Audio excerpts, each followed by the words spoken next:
La charla que voy a presentar el día de hoy se titula así, Reflexiones históricas sobre identidad y exclusión a través de la celebración del Día de las Personas Sordas.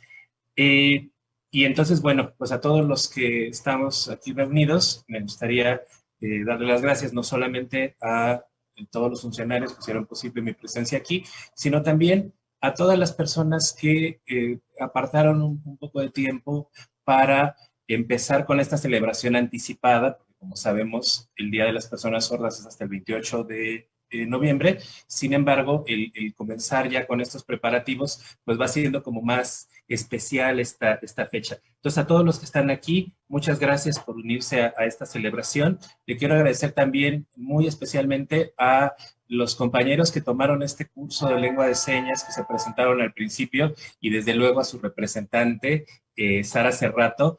De verdad, no saben lo emocionado que me sentí cuando la vi señando, porque eso nos devuelve la esperanza, ¿no? La esperanza de que todos nosotros que ya tenemos cierta edad, que no crecimos en un mundo inclusivo y que con mucho esfuerzo empezamos a aprender esta nueva perspectiva, el ver que hay jóvenes y niños, como este caso de Sarita, nos llena de esperanza, nos hace pensar que el camino no va tan errado y que en el futuro, si todos seguimos trabajando, el mundo será más inclusivo.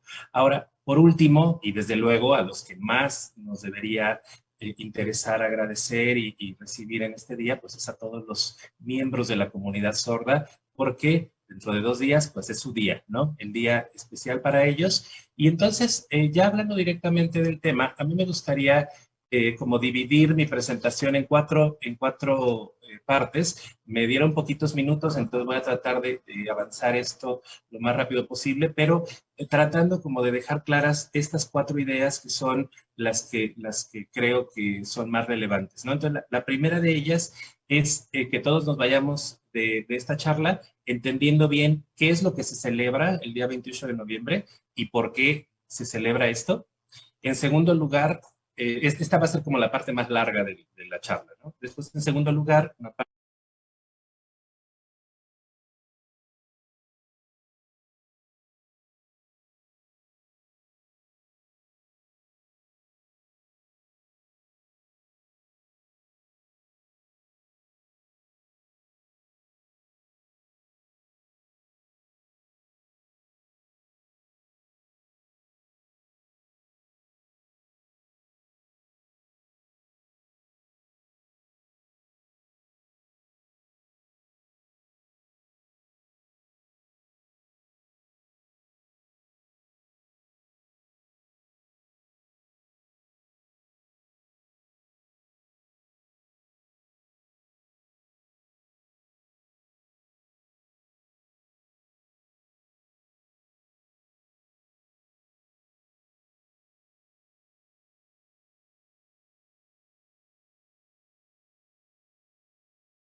es que todos nos vayamos de esta charla entendiendo bien qué es lo que se celebra el día 28 de noviembre y por qué se celebra esto. En segundo lugar, esta va a ser como la parte más larga de la charla, ¿no? Después, en segundo lugar, una parte muy breve en donde me gustaría pensar tantito sobre desde cuándo se empezó esta celebración y quién fue el responsable de iniciarla. Ajá. Vamos a aprender también algunas cosas interesantes sobre esto.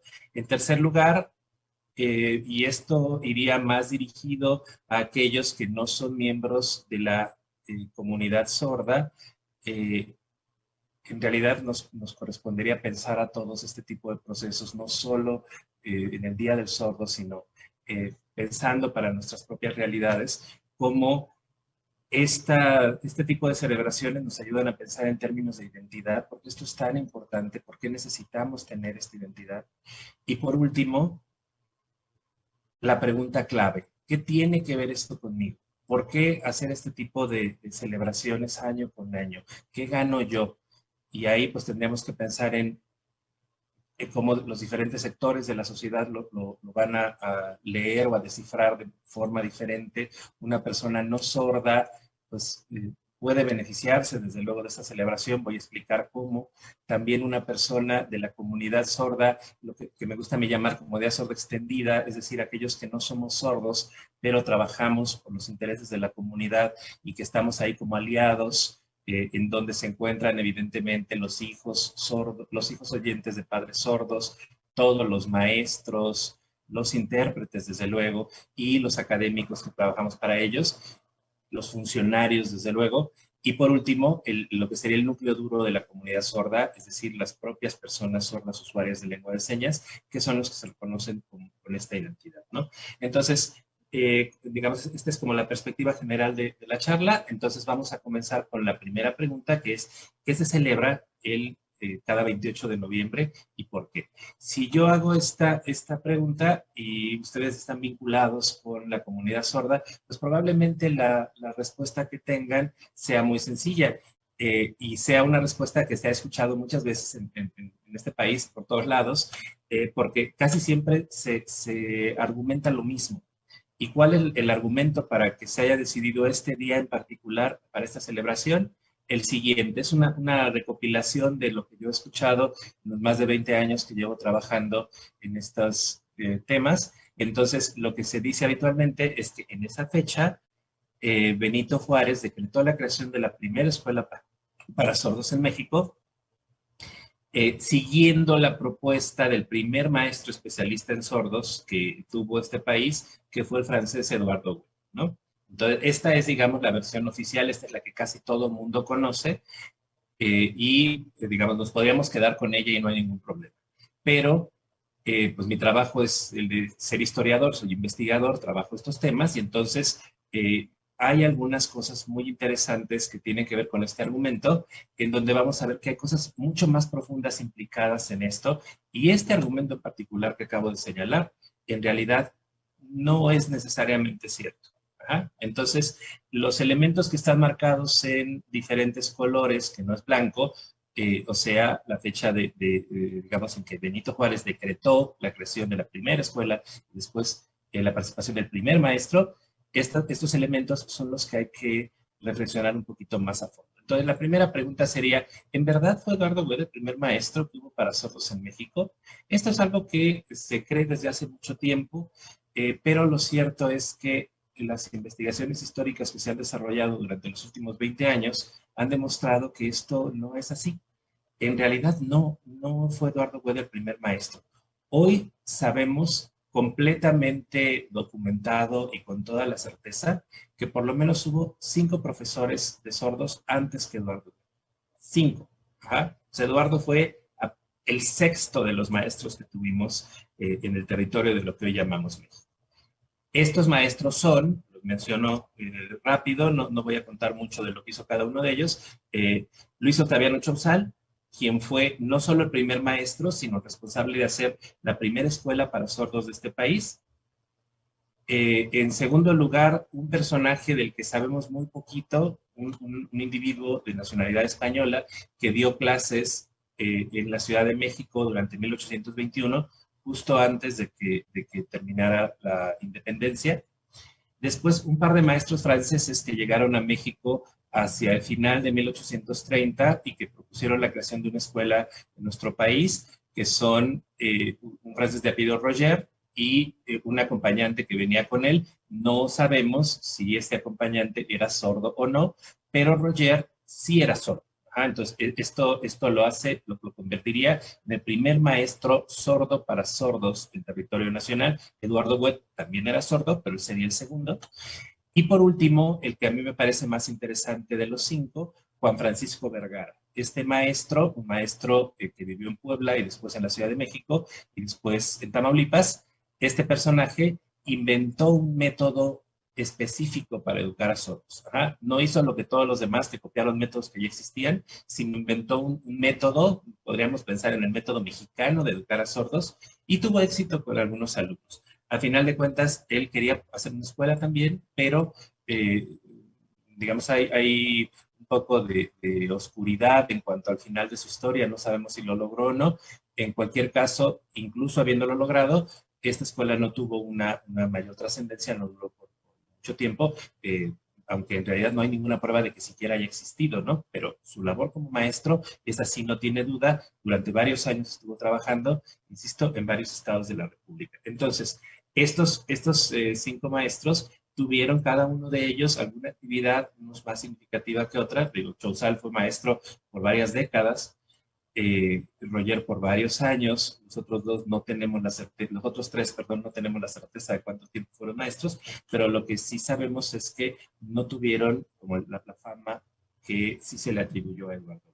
Ahora, la segunda parte del argumento es esto de asegurar que la Escuela Nacional de Sordomudos, que fue la que se creó en este decreto de 1867, del 28 de noviembre, por eso la fecha de celebración, eh, se asegura que esta fue la primera escuela que hubo para sordos y que ese decreto fue el primer documento que el Estado mexicano emitió pensando en proteger esta comunidad. Ajá. Eso es lo que dicen, digamos, las fuentes oficiales o la mayoría de los que hablan de este tema.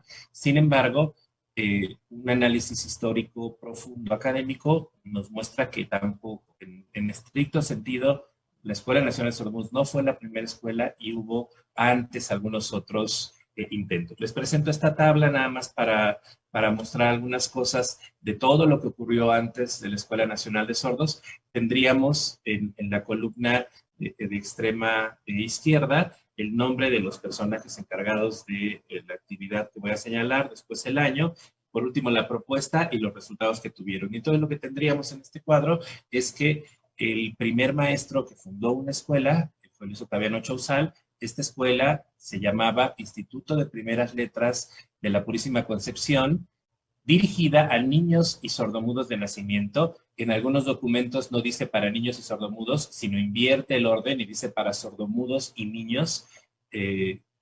Digamos, el nombre oficial, pues las leyes funcionaban distinto en esta época, que es todavía la época colonial, entonces no podríamos buscar algo así como un nombre oficial del establecimiento. Entonces puede ser que lo pongas como tú quieras, primero niños, primero sordomudos, pero lo que es un hecho es que es una escuela en donde se atienden a estas personas que antes no recibían ninguna educación. Y funcionó durante todo lo que restaba del periodo virreinal. Aquí, digamos, cuando vamos a la escuela primaria y nos enseñan de la independencia, todos recordamos que en septiembre de 1810 comenzó la independencia, pero el dato que a veces se nos olvida es que la independencia no se consiguió de inmediato. No fue que Miguel Hidalgo gritara en Dolores y entonces ya automáticamente todos somos independientes. Tuvo que venir una guerra de 11 años para que esta independencia se consiguiera. Entonces, durante esos 11 años, todavía México no fue un país independiente, seguimos siendo una colonia. Y en ese periodo, este maestro estuvo trabajando y tuvo su escuela funcionando durante todo este tiempo, y cuando México se hizo independiente, su escuela continuó y continuó por lo menos hasta la década de los años 30 del siglo XIX, aunque no tenemos la certeza que durante todos esos años haya atendido sordos. Sabemos, eso sí, con mucha claridad, que por lo menos hasta 1820 sí tuvo alumnos sordos y tuvo varios que conocemos incluso por nombre. Entonces, digamos, este es un mérito que no se le ha reconocido a Luis Octaviano Chouzal y hay buenas razones para esto. Después lo voy a explicar. Ahora, la segunda propuesta para hacer una escuela la tuvieron estos dos franceses que ya señalé, que llegaron en 1830 y le ofrecieron al gobierno mexicano hacer una escuela pública para sordos, siguiendo el modelo francés, pero no sabemos si tuvieron éxito o no, en el sentido de que si siquiera se llegó a formar la escuela, porque lo que sí sabemos es que el proyecto se abandonó muy rápidamente. Ajá, hay un documento que lo plantea en esos términos. Entonces, ¿se fundó la escuela o no? ¿Quién sabe? No tuvo mayores consecuencias para la historia de nuestro país. Después tenemos un documento muy interesante de un político mexicano que estaba realizando labores diplomáticas en Europa, particularmente en Francia, y estando allá se puso a escribir, después de ver todas las instituciones modernas que había en el viejo continente, y entonces él se puso a pensar, bueno, ¿qué instituciones me gustaría que tuviera México, nuestro México recién nacido, porque es apenas 10 años después de que se consumara la independencia? cómo me gustaría a mí que fuera nuestro país, qué instituciones me gustaría que tuviera. Entonces, en esta lógica escribe un libro muy bonito en donde empieza a explicar todas las instituciones que México debería tener. Y en uno de los apartados habla de una casa de enseñanza para sordomudos, que sería inspirada, obviamente, en la escuela que vio en París. También habla de una escuela para ciegos, pero bueno, hoy estamos hablando del Día de los Sordos, entonces no hablaré más de este proyecto. Es solamente una referencia, esto nunca se lleva a cabo, pero toda la reflexión que esta persona hace para argumentar por qué se tiene que hacer una escuela de este tipo es interesantísimo por sí mismo. Después tendríamos a Juan Francisco Vergara, de quien ya hablé, en 1836 le propone al gobierno de la Ciudad de México crear una escuela para sordos, pero esto no ocurre porque 1836 es un año terrible para nuestro país. Estamos en una etapa de pelear varias guerras contra otros países y también de guerras civiles, y esto hace que nunca haya dinero para hacer la escuela, y al final Vergara se tiene que ir a otros lugares de la República para seguir trabajando. Y después tendríamos las tres que serían como las más conocidas, pero que a veces se entrelazan y se confunden. Por ejemplo, el documento de 1861, en donde Benito Juárez ordena la creación de una escuela para sordomudos en la capital, que serviría como modelo para que poco tiempo después se crearan otras escuelas para esta población en diferentes partes de la República donde se requiriera. Ajá, eso dice el documento, es de abril de 1861 y es la primera propuesta, digamos, oficial del gobierno de un presidente que está intentando, digamos, legislar, pero no solo legislar, sino pensando en mejorar la vida de las personas sordas. Sin embargo, esta ley nunca se llevó a cabo, nunca entró en vigor. ¿Por qué? Porque Benito Juárez tuvo que enfrentar la guerra contra los franceses, que terminó con la Segunda Imperio. Entonces, aunque la ley ya estaba, y de hecho ya se había nombrado incluso un director para esta institución, la escuela en realidad nunca pudo llevarse a cabo. Y entonces Benito Juárez pues, tuvo que huir del país, Maximiliano lo estaba persiguiendo, y durante el Segundo Imperio, durante el gobierno de Maximiliano, llega desde Brasil un maestro francés para sordos que es extraordinario. Un tipo que había sido director de una escuela para sordos en Francia por más de una década. Después se había ido a vivir a Río de Janeiro y había creado la primera escuela brasileña para sordos, la Escuela Imperial. Y después de algunos años de vivir ahí, argumentando que su esposa no aguantaba el calor que había en la ciudad de Río de Janeiro, deciden mudarse a Ciudad de México para construir ahí una escuela para sordos. Y entonces llega este matrimonio, se pone en contacto con las autoridades imperiales y les ofrece la creación de una escuela. Las autoridades imperiales están muy ocupadas en muchas otras cosas y entonces les dicen, ahorita no, venga después, ahorita no tenemos dinero para hacer una escuela de este tipo. Y entonces Eduardo Webb no deja que esto lo desanime y entonces busca apoyo en las autoridades municipales, es decir, ya no está con el emperador, sino con las autoridades del Ayuntamiento de la Ciudad de México, y aquí recibe una mejor respuesta.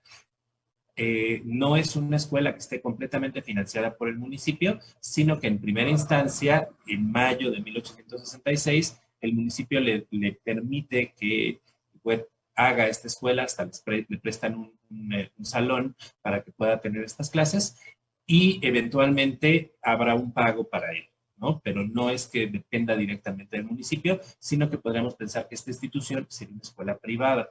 Y por último, cuando este grupito que tiene Webb, que son 3 alumnos, logran desarrollarse lo suficiente después de medio año de estar trabajando y hacen un examen final que es público, que todo el mundo puede ver, y entonces todo el mundo se queda admirado por el desarrollo de la inteligencia que consiguieron estos niños que habían estudiado con el maestro francés. Entonces, ahora sí, el Estado mexicano, en este caso el Segundo Imperio, deciden financiar el proyecto de la creación de una escuela. Y esta escuela va a comenzar, digamos, el decreto es del 14 de febrero de 1867, y entonces a partir de ahí se supone que esta escuela, que ahora sí ya depende directamente del municipio, tendría que empezar a funcionar.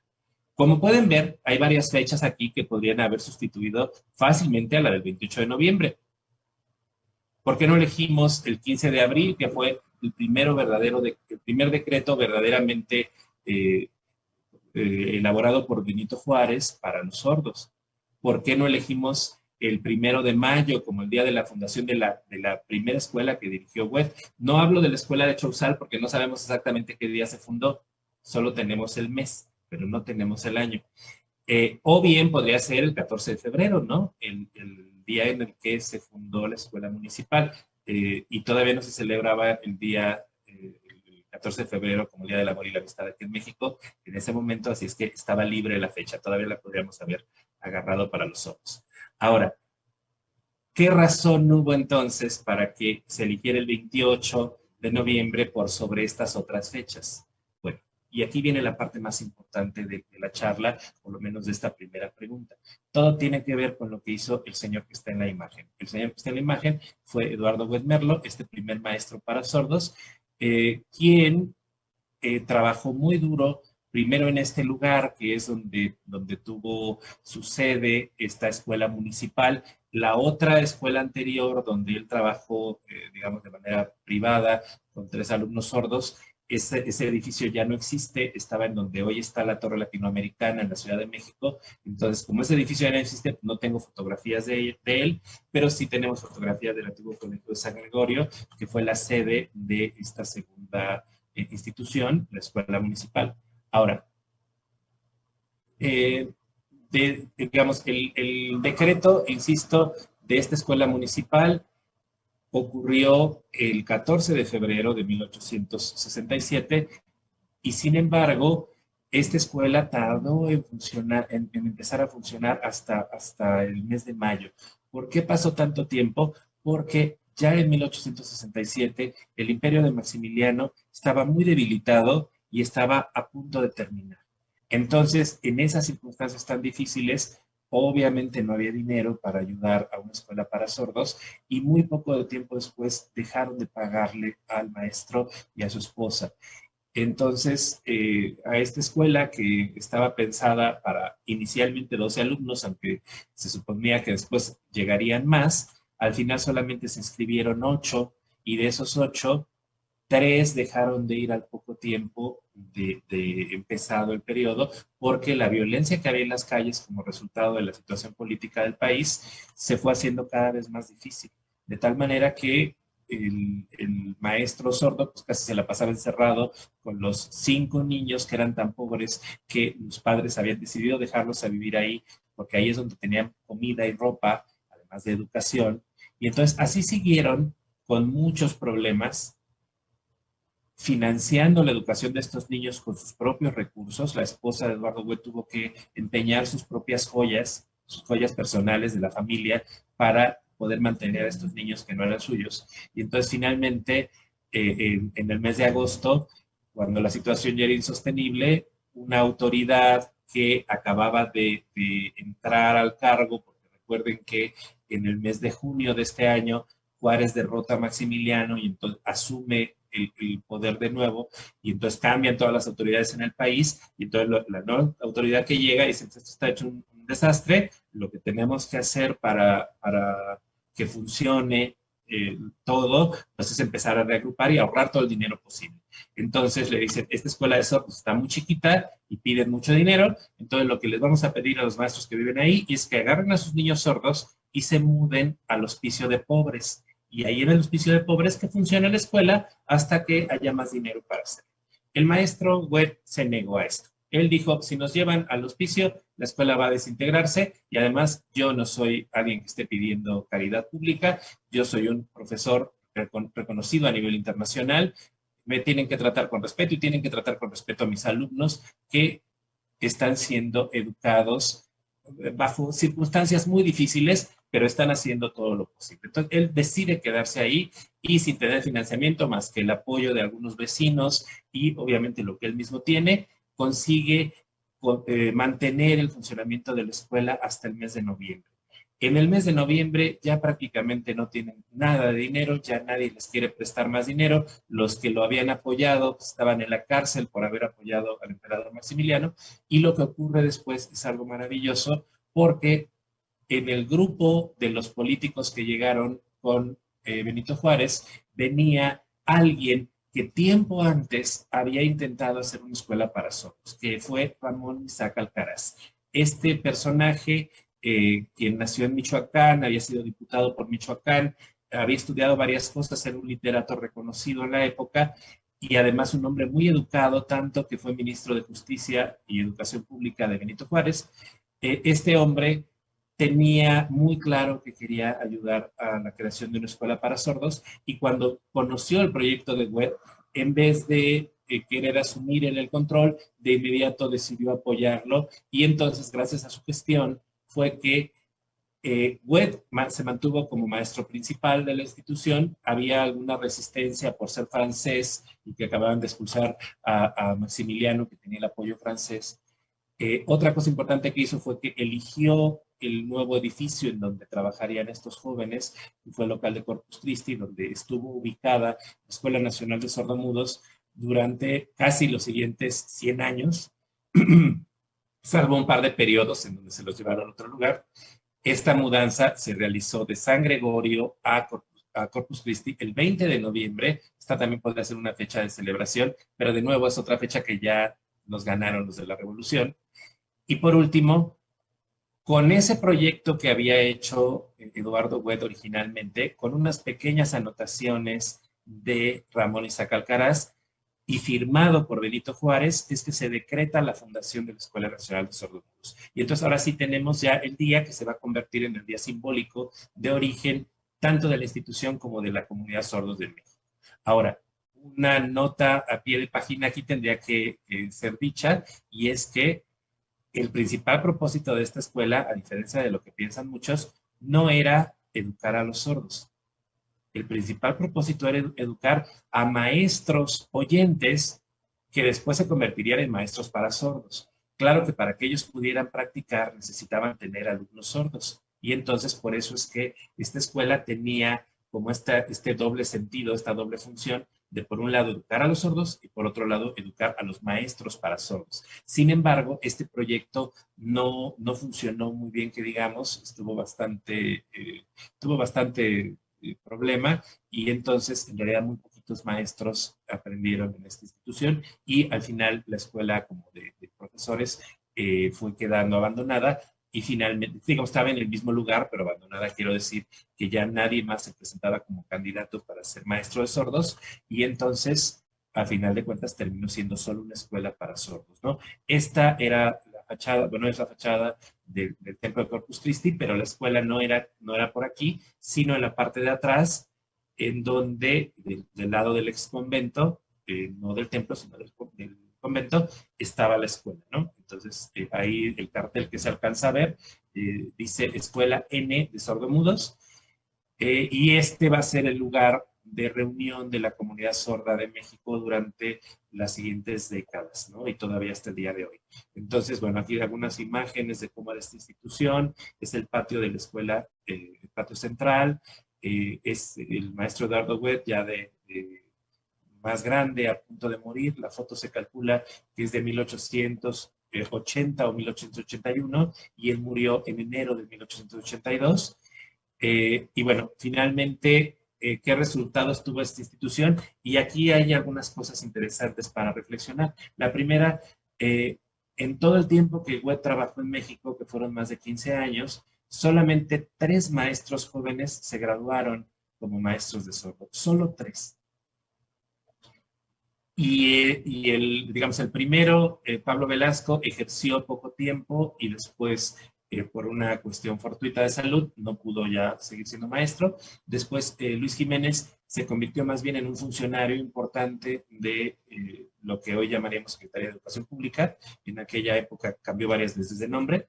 Y por último, el que sí fue un maestro que duró un poquito más, José María Márquez. Sin embargo, él también no duró ni siquiera una década como maestro, porque también enfermó y tuvo que dejar de trabajar. Poco tiempo después murió. Entonces, si pensáramos en el impacto de la Escuela Nacional solo en función de los maestros que formó, pues no tendría mucha justificación en elegir esta esta fecha como el origen de la comunidad sorda o como un día para celebrar. En términos de formación de maestros, no fue la gran cosa. ¿Qué pasa en términos de formación de alumnos? Pues miren, para 1884, es decir, casi 20 años después de haber sido fundada, apenas había 31 alumnos en la escuela, 25 hombres y 6 mujeres. Y la mayoría de ellos estudiaban muy poquito tiempo en la escuela y después desertaban. Entonces, así que digan, hubo un gran desarrollo de los primeros alumnos de la escuela, tampoco, ¿eh? Sí existen los expedientes de estos niños y sí podemos saber cuántos terminaron y después fueron a estudiar a otros lugares. Yo conozco a 6 que terminaron esta educación básica y después se incorporaron a la Escuela de Agricultura, lo que después será la Escuela de Chapingo, y ahí obtuvieron sus títulos que equivaldrían a nuestros títulos actuales de licenciado. Esos serían, digamos, los 6 alumnos exitosos de esta primera etapa de la escuela, pero en realidad la gran mayoría de los alumnos sordos apenas pasaron unos pocos meses o unos pocos años ahí y no obtuvieron siquiera su papel que los acreditara como, digamos, su certificado de primaria, diríamos. ¿Okay? Después, poco tiempo después murió Ramón Alcaraz y aunque antes de morir dejó un reglamento para que la escuela siguiera funcionando, en realidad podríamos decir que en ese primer momento tampoco es que haya logrado gran cosa en términos pragmáticos, ¿no? Sin embargo, esta escuela fue muy importante porque se mantuvo ahí. Voy a pasar a continuación una serie de fotografías de cómo fue cambiando la escuela a lo largo de las siguientes décadas. Ajá. Tenemos el mismo patio que los mostré antes, desde un ángulo un poco diferente, pero ahora lleno de plantas. ¿Por qué? Porque en la época se pensaba que las plantas ayudaban a los enfermos a sentirse mejor y se consideraba a los sordos enfermos, entonces por eso llenan de plantas la escuela y eso parece ya una jungla. Aquí tenemos el vestíbulo principal, tenemos algunas de las clases con el equipo pedagógico que tenían entonces, este material didáctico. Tomen en cuenta que son fotos muy viejas y el equipo con el que se fotografió no eran de mucha calidad, por eso la nitidez de la imagen no es tan buena, lo lamento mucho, ojalá pudiera presentar imágenes más claras. Aquí tenemos también otro ejercicio con los profesores y los alumnos, un pequeño salón de la escuela, acá tenemos una foto de los profesores, otra de algunas décadas después, ya podemos ver más profesores y profesoras, y después, bueno, en la década la década de los 20, se decidió que esta escuela tenía que mudarse a otro sitio para unirla con la escuela de ciegos. Me voy muy rápido en esta parte porque ya se me está acabando el tiempo. Y entonces, bueno, lo que tenemos es una serie de proyectos dentro de la institución que llevaron a los sordos a sentirse cada vez más capacitados, más independientes. Todo este proceso iba muy bonito hasta que en la década de los 50 llegó a México esta nueva especialidad médica que hoy conocemos como rehabilitación. Y esto ocasionó que esta escuela dejara de funcionar como escuela y se convirtiera más bien en algo parecido a una clínica. Algunos años después, esta clínica se unió con otras 2 instituciones también con un enfoque médico y desapareció como tal la Escuela Nacional de Sordomudos y se convirtió esta fusión de 3 instituciones en el Instituto Nacional de la Comunicación Humana, que empezó a trabajar el 1 de enero de 1970, ¿no? Empezó la nueva década y empezó una forma de vida totalmente distinta. Entonces, recapitulando con todo esto, podemos decir que a pesar de no haber sido ni la primera escuela, ni que su fundador haya sido el primer maestro, ni tampoco estuvo aquí presente el primer decreto, ni siquiera empezaron a trabajar en el lugar el 28 de noviembre, sí se eligió este día porque esta institución, a diferencia de cualquiera de las anteriores, y me atrevería a decir a cualquiera de las posteriores también, mantuvo una continuidad sin precedente alguno. Casi 100 años o más de 100 años de atención a sordos. Ninguna otra institución de nuestro país puede decir esto. Ahora, junto con esto, la escuela tuvo varios logros importantes. ¿Cuáles podemos señalar? Primero, el que los sordos se reunieran en un mismo lugar permitió la estandarización de la lengua de señas, que las señas que se hablaban en diferentes partes del país se hicieran una sola a través del intercambio que había en esta institución. Segundo lugar, A lo largo de esos 100 años pasaron por sus aulas muchos cientos de alumnos y no todos, pero una buena cantidad de ellos sí recibieron alfabetización y esto les permitió no solamente desarrollar su inteligencia, sino también tener algunas alternativas de vida diferentes. Desde luego, la creación de una institución que dura tanto tiempo permitió dar visibilidad a una población que antes había sido olvidada. En cuarto lugar, dice tres, perdón, dice cuatro, permitió la independencia económica de sus alumnos. Vieron en las imágenes que pasé que había talleres en donde los sordos trabajaban. Y entonces estos trabajos que aprendieron ahí, estos oficios, les permitieron después ganarse la vida, tener una independencia económica que antes no tenían. Y por último, cuando estos alumnos empezaron a salir a ganarse la vida, se empezaron a crear redes de colaboración que permitieron que la comunidad sorda se constituyera como la conocemos el día de hoy. Ahora, hay quien dice que no todo fue cosas buenas, también hubo algunas cosas malas, y entre ellas, la que destacan como más importante, es que antes de la existencia de la Escuela Nacional de Sordomudos no había como una atención particular a los sordos y esto implicaba que no había una discriminación específica.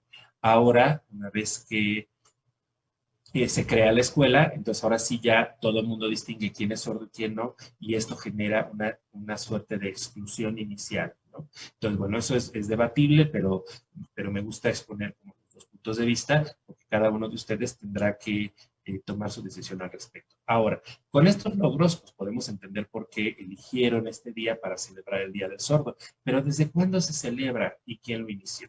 Bueno, miren, en realidad hay varias versiones de esto. Hay algunos que dicen que fue el líder sordo Ignacio Sierra quien estudió en la Escuela Nacional de Sordomudos en la década de los 20, que fue la década en donde se enseña, donde se adoptaron todos estos días festivos como el Día de las Madres, el Día de la Raza, el Día del Niño, etcétera. Y entonces que inspirado en eso inventó el Día del Sordo. Otros más dicen que en realidad no, en realidad se celebró la primera vez en 1969 y lo que se celebró fue el Día de la Fraternidad del Sordo. La verdad es que, aunque diferentes sordos de mayor edad nos cuentan cómo fue este proceso, documentalmente no tenemos prueba de ninguna de estas celebraciones. La primera foto que yo tengo registrada de una celebración es de 1972, aunque hay indicios que vienen desde décadas antes. Entonces, quién la hizo? En realidad, la propia comunidad. No podemos asignar a un personaje en particular. Lo que sí podemos apreciar es una comunidad que es dinámica y que está luchando por su identidad. Esto lo podemos saber porque las primeras asociaciones de sordos, en particular la primera que se creó en 1913, recibió el nombre de Fraternidad de Exalumnos de la Escuela Nacional de Sordomudos. Es decir, ellos se contemplaban como un colectivo que requería de esta fraternidad, de este entendimiento entre ellos para poder funcionar. Ahora, digamos, si tenemos esto presente, tendríamos que reconocer que el valor de la Escuela Nacional de Sordomudos no es tanto un valor material o algo específico que se ha hecho ahí, sino más bien todo este valor simbólico que tiene el que se reconozca, que se cree una escuela específica para este sector y que se vaya reconociendo poco a poco la identidad que se genera ahí. ¿Ok? Entonces, esta va a ser como la razón fundamental. Voy a pasar rápido algunas diapositivas. Quiero llegar a las dos ideas finales. Ya se nos está terminando el tiempo y no quiero robarles más tiempo del que me permitieron. Entonces, la pregunta número 3 sería, ¿por qué fue tan importante poner la discusión en términos de identidad? Porque para los sordos, el reconocerse no tanto como un grupo de personas con discapacidad, sino de reconocerse como una comunidad cultural que tiene su propia lengua, que tiene sus propios valores y su propia historia, le permitió desarrollar mayor cohesión entre ellos. Ahora, esta perspectiva permite también apreciar una forma distinta de ver el mundo, que es la forma de los sordos, que tiene lugar a través de la lengua de señas. Entonces, no debería sorprendernos porque siempre la principal lucha de los sordos es que se reconozca su lengua de señas, y por eso celebro tanto este grupo de jóvenes que aprendieron lengua de señas en el curso del que se habló al inicio. Y bueno, esto que ya decíamos, el reconocimiento o la solidaridad del grupo es algo muy importante, ¿no? Aquí está la imagen, les decía, de la primera celebración que yo tengo registro documentada, y bueno, ahí se habla de Benito Juárez, se alcanzan a ver ahí, y también del Día de la Fraternidad del Sol. Ahora, bueno, estas son imágenes de cómo fue un poco este movimiento. Ya para concluir, me gustaría solamente llegar al siguiente punto, y es que, digamos, hasta aquí el recorrido histórico, pero esto que tiene que ver con nosotros, ¿no? ¿Por qué, si yo no soy sordo, me interesa tanto celebrar el Día del Sordo? Bueno, esto tiene que ver con que todos nosotros vivimos en esta época en donde el paradigma de derechos humanos es el paradigma dominante en el mundo. Y esto implica que reconocemos la importancia de ser distinto y de coexistir con alguien que ve las cosas de una forma diferente a la de nosotros, y entonces tiene derecho a ser diferente de mí y a vivir como él quiera vivir. No podemos discriminarlo, así como no queremos ser discriminados nosotros. Hoy celebramos la diversidad, y esto lo que significa es que aceptamos que no todos somos iguales y que hay muchas formas de ser humano, y todas son igualmente legítimas e igualmente valiosas. También ayuda para conocer un poquito más, digamos, si yo no soy sordo, pero conozco que esta comunidad tiene una historia muy rica. Digo, apenas hoy pude dar un ligerísimo esbozo, pero en realidad esta historia es muy compleja, muy profunda, y esto nos permite apreciar la gran riqueza y la gran diversidad cultural que tiene nuestro país. Y esto es algo que nos enriquece a todos, no nada más a las personas sordas. Concluyo con esta imagen. Es una imagen publicada en el diario El Nacional en 1986, en donde el caricaturista mostraba este problema que él apreciaba con los sordos, ¿no? Pone por un lado a una persona que reconoce como sordomuda, y por otra parte identifica al sordo mundo, este mundo que no ve de frente al sordo, sino que le dé la espalda y se niega a reconocer su identidad y se niega a reconocer su historia. Si nosotros celebramos el Día del Sordo, estamos participando no nada más en el fortalecimiento de la identidad sorda, no nada más en reconocer que esta comunidad en particular tiene sus propios derechos. Es un beneficio para todo México, porque todos formamos parte de este país y todos nos beneficiamos de que se reconozca nuestra diversidad, porque todos somos diversos. Muchas gracias.